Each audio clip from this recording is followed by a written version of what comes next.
Dimanche dernier, Monique a failli le dire. Elle avait préparé ses mots, elle savait ce qu'elle voulait aborder avec Philippe et Catherine, ses volontés, ses papiers, ce qu'elle voudrait si un jour, il lui arrivait quelque chose. Et puis quelqu'un a servi le dessert, et le moment est passé. Vous aussi, vous avez ce sujet coincé quelque part, entre la gorge et le silence, restez un petit peu. Parce qu'il existe un mot, un seul, qui transforme cette conversation impossible en conversation naturelle. 82% des familles françaises n'ont jamais eu cette conversation. Aujourd'hui, vous allez comprendre pourquoi et surtout comment changer ça. Ce n'est pas une vidéo sur la mort, c'est une vidéo sur les mots qu'on ne trouve pas. Sur ces dimanches où l'on voudrait dire quelque chose d'important et où le dessert arrive toujours trop tôt. Philippe, le fils de Monique, il le sent aussi. Il sait que sa mère voudrait en parler, mais il n'ose pas vraiment poser la question. Parce que poser la question, ça ressemble à souhaiter le pire. 18%. C'est le nombre de Français qui ont rédigé des directives anticipées.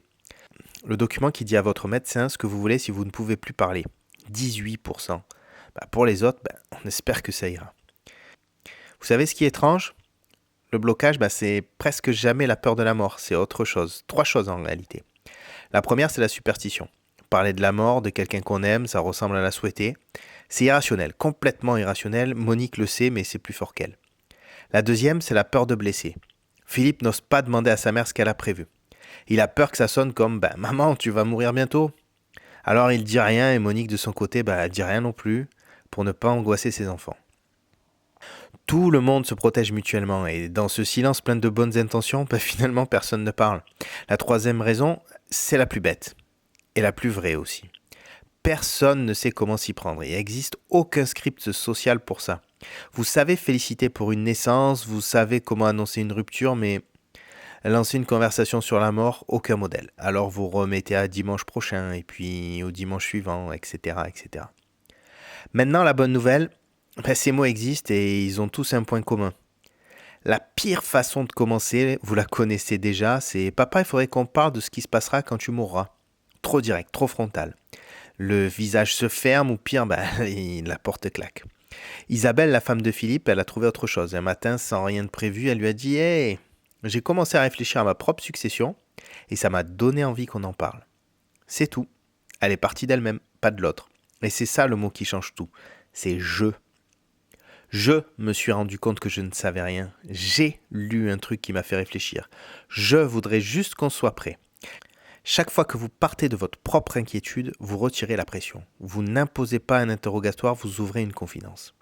C'est la même mécanique qu'un je t'aime finalement. C'est celui qui commence qui se met en position vulnérable. Et c'est cette vulnérabilité qui donne à l'autre la permission de répondre.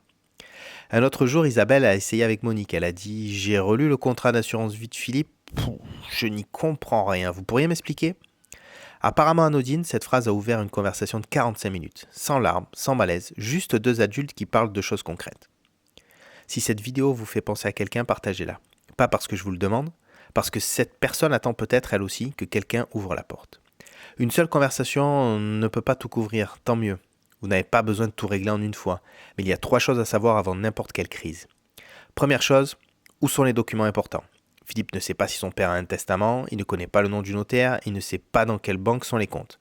Ce n'est pas une question indiscrète, c'est du bon sens. Deuxième chose, la personne de confiance. Monique est tombée sur ce formulaire un mardi matin, directive anticipée, 3 pages. Qui décide pour vous si vous ne pouvez plus parler ? Elle a lu la première ligne, reposé la feuille, puis elle a pensé à Philippe seul dans un couloir d'hôpital sans savoir quoi répondre. Ce document, c'est simple, il est gratuit, il est reconnu par la loi depuis 2016 et 82% des Français n'en ont pas. Et vous, si demain vous ne pouvez plus décider, qui décidera à votre place ? Est-ce que cette personne le sait ?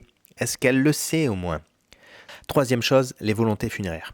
Philippe ne sait pas si sa mère préfère être inhumée ou incinérée. Il ne sait pas si elle veut une cérémonie religieuse, il ne sait même pas si elle y a réfléchi. Et ces choses-là se décident dans les 24 à 48 heures après un décès, quand la tête, elle est complètement ailleurs. Parfois, vous trouvez les mots. Vous choisissez le bon moment et l'autre se ferme quand même. Quand Isabelle a essayé une première fois avec Monique, la réponse a été « Oh, t'inquiète pas pour ça, on a le temps ». Fin de la conversation, Monique a changé de sujet, elle est allée chercher quelque chose dans la cuisine. Si ça vous arrive, ne forcez pas. Une résistance frontale produit souvent l'effet inverse. Laissez passer et revenez quelques jours plus tard avec une autre entrée. Le silence de la famille se brise rarement d'un coup, c'est une succession de petites ouvertures. Et souvenez-vous d'une chose. Dans presque tous les témoignages après un deuil difficile, les familles regrettent de ne pas avoir parlé avant. Monique, elle a continué à repousser dimanche après dimanche. Le dessert est arrivé, le moment passé. Et un jour, Monique a été hospitalisée. Philippe s'est retrouvé dans un couloir d'hôpital avec des questions auxquelles personne ne savait répondre. Est-ce qu'elle a des directives anticipées? Qui est sa personne de confiance? Qu'est-ce qu'elle voudrait dans telle ou telle situation? Maintenant, imaginons autre chose. Quelques mois plus tôt, Isabelle fait ce qu'elle sait faire. 2 cafés, une table de jardin et une phrase toute simple. J'ai commencé à réfléchir à ma propre succession et ça m'a donné envie qu'on en parle. Monique ne dit rien pendant 10 secondes, puis elle sourit. Tu sais quoi? Moi aussi, j'y pensais.